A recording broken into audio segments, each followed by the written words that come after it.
খুদার কসম, আল্লাহ রাসূল বলছে প্রত্যেক মানুষকে তার জীবনে শুধু যৌবনকালের হিসাব দিতে হবে তাকে দুইবার আল্লাহর সামনে আখিরাতে, দুইবার। একবার আন উমরিহি ফিমা আফনাহু, একবার তার পুরো হায়াতের হিসাব দিতে হবে, তো পুরো হায়াতের মধ্যে যৌবন বলতে হবে। আরেকবার আলাদা আল্লাহ আবার বলবেন, বান্দা এবার আবার বলো ওয়া আন শাবাবিহি ফিমা আবলাহু, তোমার যৌবন কোথায় ব্যয় করেছো। কমপক্ষে 15 বছর থেকে 40 বছর, এই মাঝের এই 25 বছর আলাদা আবার বলো,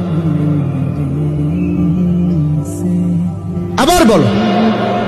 এই 25 বছরের রাত্র দিন সকাল দুপুর সুস্থতা আমি আল্লাহ যোগ্যতা দিছিলাম, সবল স্বাস্থ্য, শরীর সুস্থতা, সমস্ত অঙ্গের পূর্ণ ক্ষমতা আমি দিয়েছিলাম বান্দা, সেটা আমার পথে ব্যয় করেছো কতটুকু, শয়তানের পথে ব্যয় করেছো কতটুকু বল।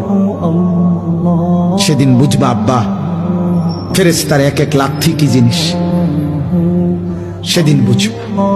হাদিসের মধ্যে আছে তাফসীরে, ফেরেশতা জাহান্নামের মাঠ থেকে জাহান্নামীদেরকে নিবে হাঁটাইয়া না লাথি দিয়া দিয়া,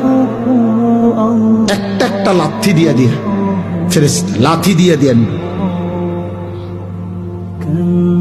সেদিন বুঝবা।